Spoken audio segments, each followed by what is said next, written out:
नमस्कार, मैं हूं रवान मुंगाई और स्वागत है आपका न्यूज इंडिया में। और इस वक्त की एक बड़ी खबर आपको बता दें, बीजेपी कोर कमेटी की बैठक का दूसरा दिन छठे और सातवें चरण के उम्मीदवारों को लेकर जारी है मंथन।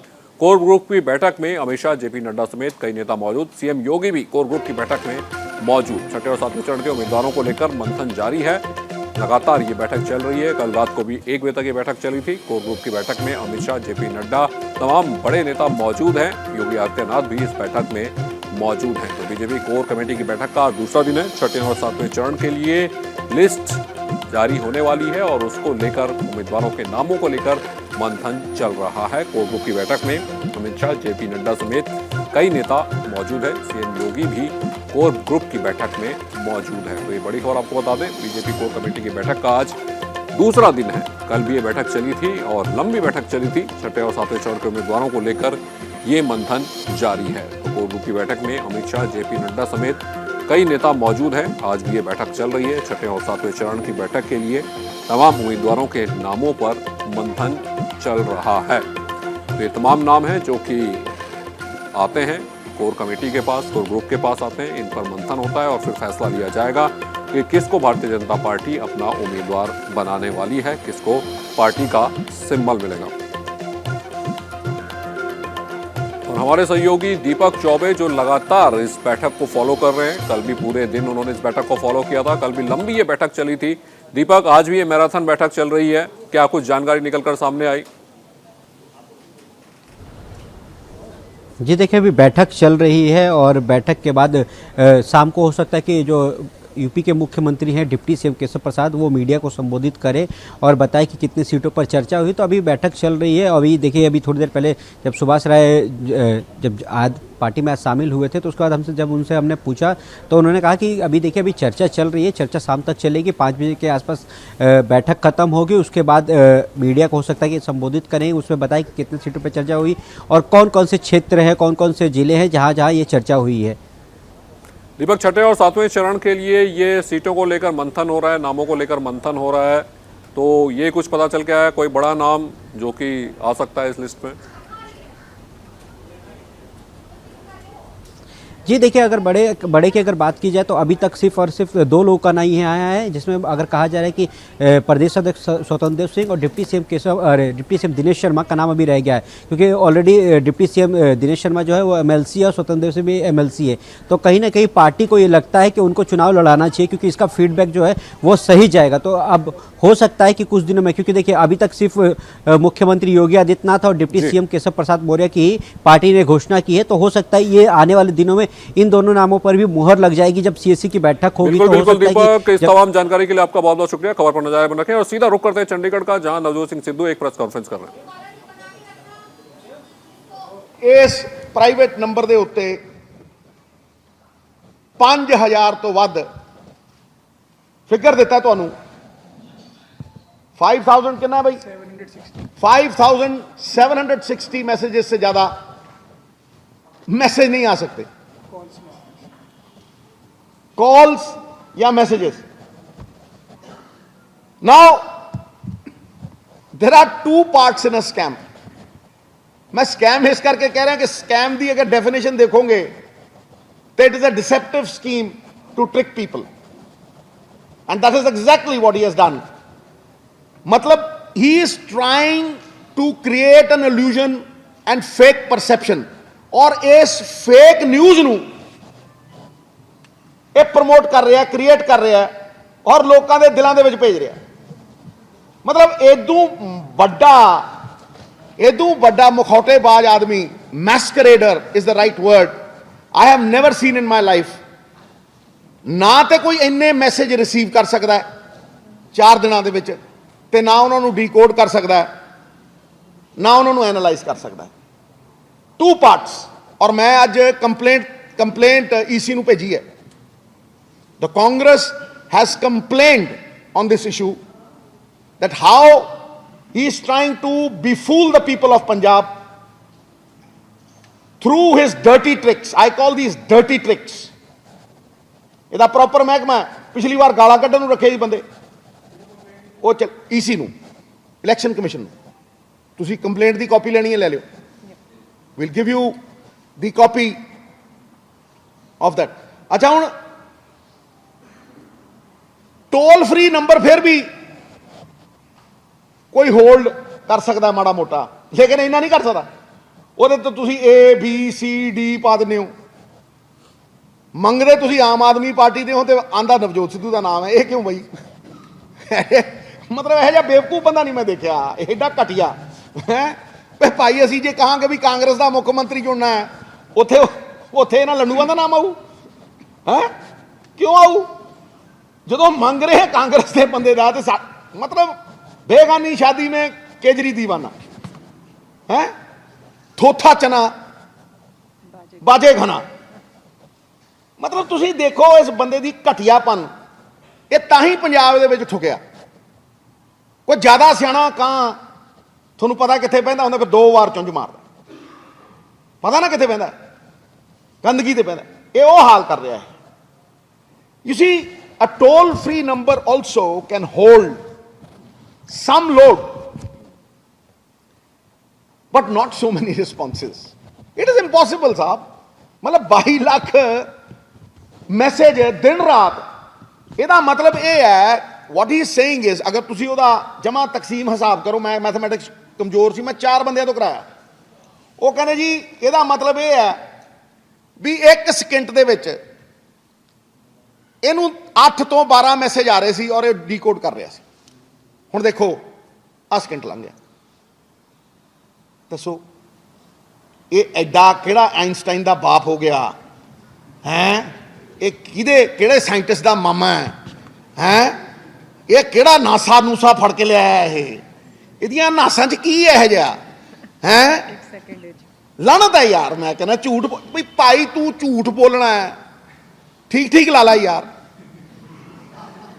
मतलब ठीक ठीक ला ला। केजरी हो केजरी सुनदा है? मैं तो तेनू किन्नी बार कहा मित्रा, तू ऐ भोली ऐ बना के मफलर जा हो लुगी वाला पा के तू आंदा ही नहीं मेरे कोल। आ तो सही तेरा मफलर लावां मैं, आ तो सही, बैठ तो सही ना मेरे कोल, फिर तेन मैं दसा भी पंजाबी सच किवें बोलदे हुंदे यार। मतलब लुक एट दिस, इहनूं का रिकॉर्ड पेश कर यार अपना, आ दिखा ਜਿਹੜੇ ਤੂੰ ਨੰਬਰ ਦੇ ਉੱਤੇ। मतलब मैं तो ਇਹੋ ਜਿਹਾ ਭਿਉਂ ਮਾਰੂ ਇਹਨੂੰ, मतलब ਭਜਾ ਮਾਰੂ। ਦੇਖਿਆ ਨਹੀਂ ਤੁਸੀਂ, ਭਜਾ ਮਾਰੂੰਗਾ ਇਹਨੂੰ। ਕਹਾ ਯਾਰ ਰਿਕਾਰਡ ਦੇ ਜਿਹੜਾ ਤੇਰਾ ਇਹ ਪ੍ਰਾਈਵੇਟ ਨੰਬਰ ਹੈ। ਪਹਿਲਾਂ ਤਾਂ ਤੂੰ ਕਹਿੰਦਾ ਪ੍ਰਾਈਵੇਟ ਨੰਬਰ ਹੈ, ਆ ਪ੍ਰਾਈਵੇਟ ਨੰਬਰ ਦੇ ਉੱਤੇ ਕੋਈ ਵੀ ਕਾਲ ਆਏਗੀ ਉਹਦਾ ਰਿਕਾਰਡ ਹੋਏਗਾ। ਇਹਨੂੰ ਕਹਾ ਦੇ 21 ਲੱਖ ਰਿਕਾਰਡ ਦੇ ਦੂ। ਦੂਜੀ ਗੱਲ, ਜੇ ਇਹ ਮੈਸੇਜ ਡੀਕੋਡ ਕਰਨਾ ਹੋਵੇ ਕਿਸੇ ਨੇ, ਮੈਂ मतलब ਤੁਸੀਂ ਦੇਖੋ कि जे ये मैसेज नूं 21 लाख मैसेज नूं ਡੀਕੋਡ कर रहा हो, किन्ने बंदे लगणगे? चलो तुसीं प्राइवेट कॉल दे उत्ते 4 बंदे पाओगे। जे 4 बंदे पाओ केजरीवाल साहब, वो सुनो केजरी, 1 साल लगेगा। ते तू किहड़ी शकुंतला देवी दा मामा है? दस ते सही मैनू, ये किहड़े हिसाब ने तेरे कोल? तेरा किहड़ा कंप्यूटर चलदा? कंप्यूटर भी नहीं कर सकदा मित्रा। मतलब look at this, I mean look at the, there are lies, there are white lies, and there are enough lies to ice a cake. I mean, these are slanderous lies. It's unbelievable. ਇਹਦਾ ਮਜ਼ਾਕ ਉਡਾਉਣ ਵਾਲੀ ਗੱਲ ਹੋ ਗਈ ਬੰਦੇ ਤੇ, ਮਤਲਬ ਇਹਦਾ ਮਜ਼ਾਕ ਉੱਡੂਗਾ। You see, you will need at least 25 to 40 crore rupees and a paraphernalia of at least 5 ਤੋਂ 7,000 ਬੰਦੇ working constantly to get to this result in 4 or 5 months. Well, at least 4 ਮਹੀਨੇ 5 ਮਹੀਨੇ ਤੁਹਾਨੂੰ ਲੱਗਣਗੇ। ਇਹ ਕਹਿੰਦਾ ਪ੍ਰਾਈਵੇਟ ਨੰਬਰ ਦੇ ਉੱਤੇ ਮੇਰੇ ਕੋਲ 4 ਜਾਦੂਗਰ ਬੈਠੇ ਸੀ ਤੇ ਅਸੀਂ ਸ਼ੂ ਸ਼ਾਂ ਕਰਕੇ 1 ਸਕਿੰਟ ਦੇ ਵਿੱਚ 12 SMS ਟਿਸ਼ ਆਹੋ ਪੜ੍ਹ ਲੈ 12 ਮੈਸੇਜ। ਕੀ ਬਾਤ ਆ, ਦੇਖੋ ਜੀ ਸਕਿੰਟ ਕਿੰਨੀ ਦੇਰ ਲੱਗਦੀ ਹੈ, ਦੇਖੋ ਆ ਪੜ੍ਹ ਲੈ 12 ਮੈਸੇਜ। ਦੇਖੋ ਸਹੀ ਯਾਰ, मतलब मैं किन्ना हैरान है इस बंदे ते। Simple logic is, let's assume that they were receiving responses 24/7, then on an average they would have recorded 8 to 12 responses per second, which is technically and humanly impossible. Even through a computer it is impossible. मैं तुम दस रहा। Now as per the calculation, if a call takes a minimum of 15 seconds, वह 25 second लगते, तुम try करोगे तो तुम अपने फोन के उत्ते देख लियो, मैं वो 10 सेकंड घटाए हैं।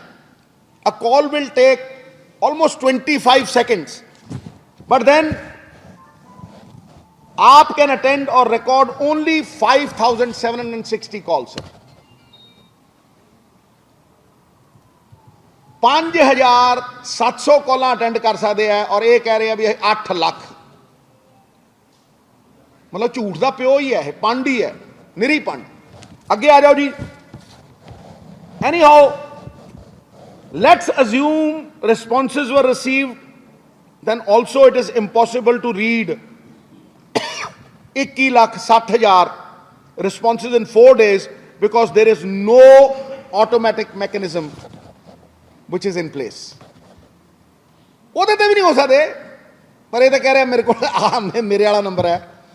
ਉਹਦੇ ਤੇ ਇੰਪੋਸੀਬਲ ਹੈ, ਉਹਦੇ ਤੇ ਵੀ ਨਹੀਂ ਹੋ ਸਕਦੇ 2 ਮਹੀਨੇ ਚ। ਠੀਕ ਹੈ ਜੀ। On a normal number it can take up to more than 2,000 people team and at least 30 to 40 crore rupees to decode all this. By creating this bogus and fake campaign, the AAP has created a hybrid model of fake news. A master है fake news create करन दा। तो ये थे नवजोत सिंह सिद्धू जो कह रहे थे कि आम आदमी पार्टी ने सीएम का नंबर, सीएम का चुनाव करने के लिए, सीएम का चेहरा चुनने के लिए जो नंबर डाला था उसमें बहुत गोलमाल था। पंजाब बीजेपी और गठबंधन नेताओं की प्रेस कॉन्फ्रेंस थोड़ी देर में बीजेपी मुख्यालय में होगी। प्रेस कॉन्फ्रेंस में गठबंधन और जो पंजाब मुख्यालय में भारतीय जनता पार्टी के नेताओं और गठबंधन नेताओं की प्रेस कॉन्फ्रेंस है कि किस तरह से सीट का बंटवारा होगा। थोड़ी ही देर में बीजेपी मुख्यालय में ये प्रेस कॉन्फ्रेंस होगी। पंजाब बीजेपी और गठबंधन नेताओं की प्रेस कॉन्फ्रेंस है। थोड़ी ही देर में भारतीय जनता पार्टी मुख्यालय में ये प्रेस कॉन्फ्रेंस होगी। किस तरह से सीटों का बंटवारा होगा, किस तरह से रणनीति रहेगी पंजाब के लिए। और ज्यादा जानकारी के साथ हमारे सहयोगी दीपक जुड़ चुके हैं। दीपक, थोड़ी देर बाद पंजाब के जो गठबंधन है भारतीय जनता पार्टी का, तमाम नेताओं की बातचीत और यहाँ पे प्रेस कॉन्फ्रेंस होने वाली है। कौन कौन से लोग इसमें शामिल होंगे इस कॉन्फ्रेंस में? जी रमन, अगर मैं बता दूं तो कैप्टन अमरिंदर सिंह जो पूर्व मुख्यमंत्री हैं पंजाब के, वो थोड़ी देर में पहुंचेंगे यहाँ पे। उसके बाद गजेंद्र सिंह शेखावत है, क्योंकि वो चुनाव प्रभारी भी हैं तो वो आ रहे हैं। बात की जाए तो जो प्रभारी है वहाँ के दुष्यंत गौतम वो रहेंगे, और कई ऐसे जो नेता हैं, जो सीनियर नेता हैं वो रहेंगे। केंद्रीय मंत्री हरदीप सिंह पुरी भी रहेंगे। तो ये तमाम लोग रहेंगे। उसके बाद ये गठबंधन का ऐलान हो जाएगा कि कैप्टन अमरिंदर सिंह या डिंडा की जो पार्टी है वो कितने सीटों पर चुनाव लड़ेगी। पर कहीं ना कहीं बात की जाए तो इस बार जो अगर पंजाब की बात की जाए तो इस बार वहाँ पे कांटे की टक्कर है, क्योंकि देखिए पिछली बार अकाली दल और बीजेपी साथ में लड़े थे। इस बार अकाली दल अलग लड़ रही है और वहाँ पे एक पार्टी और है जो एंट्री हो गई, आम आदमी पार्टी। तो कहीं ना कहीं इस बार बीजेपी को लग रहा है कि कुछ फ़ायदा होगा, क्योंकि देखिए अंदरूनी अगर बात की जाए तो कांग्रेस में भी फूट है। तो इसको लेकर बीजेपी रणनीति बना रही है और बीजेपी इस बार बड़े भाई की भूमिका में लड़ेगी, क्योंकि किसान नेताओं के जो संगठन है उन्होंने भी चुनाव लड़ने का ऐलान कर दिया है। तो बीजेपी को ये लगता है कि हमारे पास बहुमत है। और देखिए कैप्टन अमरिंदर सिंह की छवि बहुत अच्छी है, जिस इलाके से आते हैं तो उनके पास 6-7 ऐसे किसान नेता के जो फेस हैं वो लड़ेंगे चुनाव। तो कहीं ना कहीं बीजेपी को इस बार फायदा होगा। देखिए, और पहली बार ऐसा होगा जब बीजेपी पंजाब में बड़े भाई की भूमिका में चुनाव लड़ेगी। तो इसको देखते हुए लगातार जो पंजाब की जो बीजेपी है वो लगातार रणनीति बना रही है। इसको लेकर अब थोड़ी देर मुश्किल से अगर बात की जाए तो 5 से 10 मिनट में प्रेस कॉन्फ्रेंस होगी और ये बता दिया जाएगा कि बड़े भाई की भूमिका में आखिर कौन रहेगा और कौन कितनी सीटों पे चुनाव लड़ेगा। तो इसकी अब तो थोड़ी देर में औपचारिक ऐलान हो जाएगा। पर कहीं ना कहीं इस बार बीजेपी को लगता है, खासकर अगर बात की जाए जब कृषि कानून रिपील हुआ था उसके बाद बीजेपी को लगता है कि वहाँ माहौल बीजेपी के लिए बिल्कुल ठीक है, क्योंकि जब पिछली बार चुनाव हुआ था तो अकाली दल और बीजेपी चुनाव लड़ी थी और अकाली दल हमेशा से बड़े भाई की भूमिका में रही है और बीजेपी ज़्यादा से ज़्यादा 18 से 20 सीटें लेकर आ पाती थे। पर इस बार बीजेपी को लगता है कि हम इस बार अच्छे मार्जिन से सीट लेकर आएंगे और हो सकता है कि हम किसी के साथ मिलकर सरकार भी बना लें। तो लगातार ये रणनीति बीजेपी तैयार कर रही है और थोड़ी देर में इसका अनाउंसमेंट भी हो जाएगा। रमन जी, बिल्कुल दीपक, लेकिन देखना ये होगा कि जब पंजाब में अकाली के साथ भारतीय जनता पार्टी ने चुनाव लड़ा तो जीत का स्वाद भी चखा था। तो इस वक्त अमरिंदर सिंह के साथ कितने उम्मीद है भारतीय जनता पार्टी को कि वो जीत की तरफ आगे बढ़ सकते हैं? जी, बात की जाए तो जब किसान रिपील हुआ था, किसान बिल रिपील हुआ था, उसके बाद ही लगातार कहीं ना कहीं शुरू से ही कैप्टन अमरिंदर सिंह का बीजेपी के लिए रुख जो था वो नरम था। उसको लेकर ही लगातार जो बीजेपी के नेता थे वो उनके खिलाफ कुछ बोलते नहीं थे, क्योंकि कहीं ना कहीं उनको ही पता था कि वो पार्टी में आएंगे। और जब वो पार्टी से जब गठबंधन हुआ, जब एनडीए के साथ आए वो, तो लगातार, क्योंकि देखिए जहाँ पे जो पटियाला या पटियाला के आसपास की जो लोकसभा सीटें हैं वहाँ पे कैप्टन अमरिंदर सिंह का कहा जाता है कि गढ़ है, तो वहाँ पे वो अच्छा कर सकते हैं, इसीलिए उनको आसपास की सीटें दी गई हैं। अगर बात की जाए तो पिछली बार कुछ सीटें थी जो उनको छोड़ दिया गया था, और जब ये अनाउंसमेंट हो जाएगी कौन कौन सी सीटें उनको है, देखिए उन्होंने अपना उम्मीदवार भी उतारा है, अपने भाई को भी उतारा है, तो कहीं ना कहीं कैप्टन अमरिंदर सिंह जब लड़ेंगे, और एक बड़ा फैसला, खुद मुख्यमंत्री रहे हैं, पूर्व मुख्यमंत्री रहे हैं, तो कहीं ना कहीं बीजेपी को लगता है कि उनके आने से बीजेपी को फायदा होगा, इसीलिए उनके साथ मिलकर चुनाव लड़ रही है। और देखिए ये तो अब आने वाला वक्त बताएगा कि कहीं कोई तीसरा या चौथा एनडीए में शामिल ना हो जाए जो मिलकर सरकार बना ले। पर हाँ, अभी बीजेपी को ये लग रहा है कि हम बहुत अच्छा करने जा रहे हैं पिछली बार से तो बहुत ज्यादा, क्योंकि इस बार बड़े दीपक, इस तमाम जानकारी के लिए आपका बहुत बहुत शुक्रिया। तो पंजाब चुनाव में बस कुछ ही दिन बचे हैं और सभी दलों ने कमर कस ली है। कैप्टन अमरिंदर सिंह ने पटियाला से चुनाव लड़ने का ऐलान किया है। ऐसे में उनकी बेटी जय इंदर कौर का क्या कुछ कहना है, बातचीत की हमारे संवाददाता ने। आज पीएलसी की पहली बार टिकटें अनाउंस हुई है, जिसे बात करते हैं कैप्टन अमरिंदर सिंह जी की बेटी से। हाँ जी बीबा जी, आज पीएलसी की पहली टिकटें अनाउंस हुई, उसके बारे में आपका क्या कहना है? बड़ी खुशी हुई है और हम सब तैयार हैं, डट के लड़ेंगे और रब की मेहर से हमारी जो गठबंधन की सरकार है, बीजेपी, ढींसा साहब और पीएलसी की, हम इलेक्शन जीतेंगे। पटियाला वन से या कह लो पटियाला शहरी से कैप्टन अमरिंदर सिंह जी खुद लड़ रहे हैं। हाँ जी। उनकी कैंपेन आप कर रहे हो महारानी साहब, क्या उसमें पार्टिसिपेट कर रहे हैं कि नहीं कर रहे? हाँ, मैं सारा कुछ देख रही हूँ उनकी कैंपेन के लिए। मैं हमेशा देखती हूँ, दोनों मदर और फादर जब लड़ते हैं मैं पटियाला का देखती हूँ। मेन कंपटीटर आप किसको लेते हो पटियाला वन?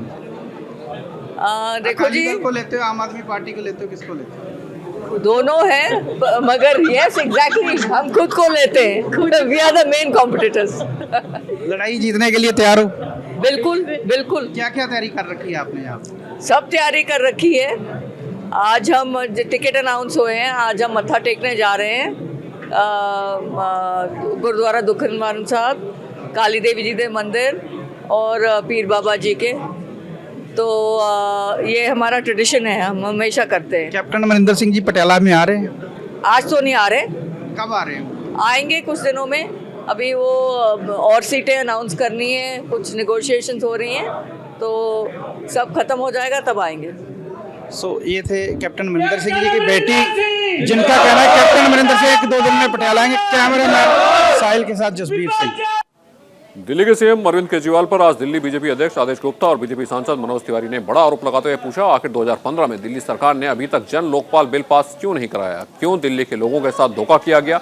सुनिए दिल्ली बीजेपी अध्यक्ष आदेश गुप्ता और बीजेपी सांसद मनोज तिवारी की न्यूज इंडिया से खास बातचीत। हमारे साथ हैं दिल्ली के पूर्व अध्यक्ष और मौजूदा बीजेपी सांसद मनोज तिवारी जी। मनोज जी, 2015 में कहा कि जन लोकपाल बिल पास हो गया, आखिर क्यों नहीं हो पाया, क्या वजह? वजह साफ है कि आम आदमी पार्टी के अंदर पाप है। भाई वो जन लोकपाल लाए होते तो अभी तक 22 विधायक तो जेल में होते, प्लस इनके जो रोज वो पीसी कर देते हैं, अरे मेरा सत्येंद्र जैन गिरफ्तार तो नहीं हो गया, ईडी, ये सारी चीज़ों के पहले कार्रवाई होती। क्योंकि अब इतनी बड़ी बड़ी एजेंसियों के पास इतना टाइम तो है नहीं कि वो हर केस में घुसा रहे। इसलिए हमने इस व्यक्ति के, अब तक तो हमने देखा था कि ये जनता से झूठ बोल रहे हैं, जमुना जी की स्वच्छता पे झूठ बोल रहे हैं, जल घोटाला पे झूठ बोल रहे हैं, पोल्यूशन पे झूठ बोल रहे हैं, बसों पे झूठ बोल रहे हैं, अभी ये आरटीआई में झूठ बोलने लगे। राइट टू इंफॉर्मेशन, इसको प्रामाणिकता का आधार बताया। मैं समझता हूं पूरे देश की पहली घटना है जहां दिल्ली सरकार ने अपने ऑफिस से आरटीआई में झूठ परोसा है। सर, कल अरविंद केजरीवाल ने कहा कि सत्येंद्र जैन की गिरफ्तारी हो सकती है, और उन्होंने ये भी कहा कि हम चन्नी की तरह चुप बैठने वाले नहीं हैं, हम इनकम टैक्स से नहीं डरते हैं, ईडी से नहीं डरते हैं। तो मैं वही तो पूछ रहा हूं ना कि ये गिरफ्तारी और एक्शन से पहले ही आपको कैसे पता चला? क्या होता है ना, जो अगर चोर किसी कमरे में बैठा रहेगा तो अगर दरवाजा कोई और खटखटाएगा भी तो उसको लगेगा पुलिस आ गई। यही स्थिति इस समय अरविंद केजरीवाल की है। मैं तो एजेंसियों को भी बोलना चाहता हूं कि इनके किसी दबाव में नहीं आना चाहिए और जो व्यक्ति दोषी है उस पर कड़ी कार्रवाई होनी चाहिए। आखिरी सवाल सर, आज डिजिटल कैंपेन की शुरुआत की है आम आदमी पार्टी ने, मैं भी एक मौका केजरीवाल, और ये कहा है कि दिल्ली वालों एक वीडियो बनाइए, उसको वायरल कीजिए चुनावी राज्यों के अंदर कि दिल्ली के अंदर कितना काम हो और आप कितना खुश है इस काम से। हम लोग पहला वीडियो बना के भेज रहे हैं इसी का। तो बिल्कुल ये थे मनोज तिवारी जिन्होंने साफ तौर पर कहा कि अरविंद केजरीवाल अब तक दिल्ली वासियों को केवल धोखा देती हुई आई है और अब उनके जो पोल है वो चुनावी राज्यों में बीजेपी खोलेगी। कैमरा पर्सन नरेश के साथ नमित त्यागी, न्यूज़ इंडिया, दिल्ली। हमारे साथ हैं दिल्ली बीजेपी के अध्यक्ष आदेश गुप्ता जी। आदेश जी, आपने कहा कि 2015 में कहा गया था कि जन लोकपाल बिल पास हो गया, तो आखिर अब तक क्यों नहीं पास किया गया और क्या मानते हैं कि दिल्ली की जनता के साथ धोखा किया गया, क्योंकि इसी वादे पर अरविंद केजरीवाल सत्ता में आए थे? देखिए, ये तो उनका सबसे बड़ा एजेंडा था और इस पर बड़ा जन आंदोलन अन्ना हजारे जी के साथ किया था, जिसमें कहा कि 29 दिसंबर को हम सरकार बनाएंगे और जन लोकपाल बिल दिल्ली में पास होगा। लेकिन आज सच्चाई सबके सामने आ गई है कि पहले उन्होंने आरटीआई में झूठ बोला दिल्ली सरकार ने और गुमराह किया लोगों को, विपक्ष को गुमराह किया और कहा कि हमने 2015 के अंदर 4 दिसंबर 2015 को हमने जन लोकपाल बिल एलजी साहब को भेज दिया। लेकिन आरटीआई जब एलजी साहब के यहाँ पता किया तो कहा नहीं आया। उन्होंने जवाब दिया कि यहाँ पर 25 सितंबर 2019 को जन लोकपाल बिल दिल्ली सरकार के लॉ डिपार्टमेंट की ओर से आया और 27 सितंबर को हमने वापस कर दिया, यानी 2 दिन बाद वापस कर दिया। 3 साल से आप 2019 के बाद रखे, आप क्या कर रहे हैं? क्यों नहीं पास किया? किस बात का आपको डर है? किस बात, आपने कौन सा ऐसा भ्रष्टाचार किया है जिसका डर है आपको पकड़ा जाएगा, आपका भंडा फोड़ होगा? और ये बात सामने आ गई है। जिस तरह केजरीवाल साहब ने कल जो प्रेस कॉन्फ्रेंस की, उससे साफ जाहिर हो रहा है कि उनको डर हो रहा है। अगर कर नहीं तो डर किस बात का?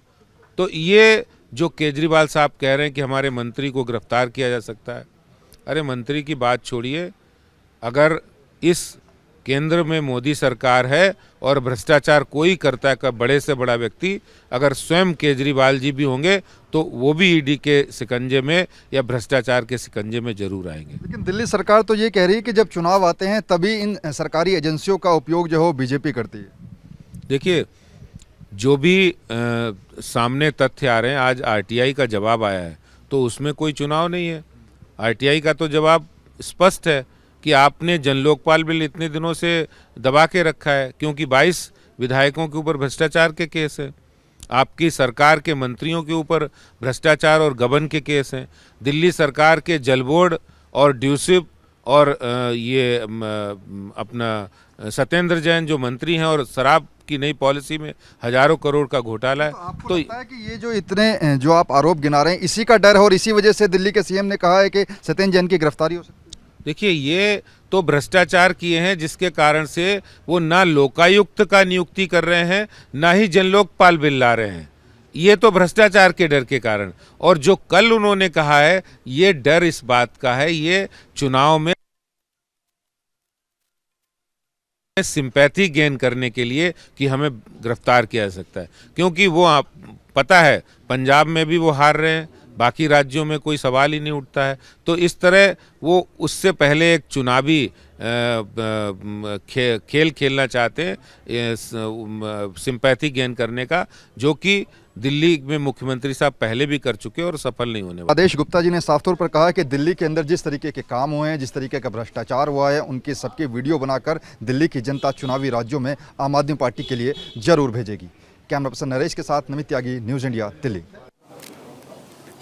और इस वक्त की एक और बड़ी खबर आपको बता दें, एनसीपी प्रमुख शरद पवार कोरोना संक्रमित। शरद पवार ने ट्वीट कर दी जानकारी, संपर्क में आए लोगों से की टेस्ट करवाने की अपील। तो ये बड़ी खबर आपको बता दें, एनसीपी प्रमुख शरद पवार कोरोना संक्रमित हुए हैं। शरद पवार ने ट्वीट करके ये जानकारी दी है और अपने संपर्क में आए लोगों से टेस्ट करवाने की अपील की है। तो लगातार कोरोना के मामले बढ़ते जा रहे हैं, महाराष्ट्र में भी कोरोना के मामले लगातार बढ़ रहे हैं। एनसीपी प्रमुख शरद पवार भी कोरोना संक्रमित हुए। शरद पवार ने ट्वीट करके जानकारी दी।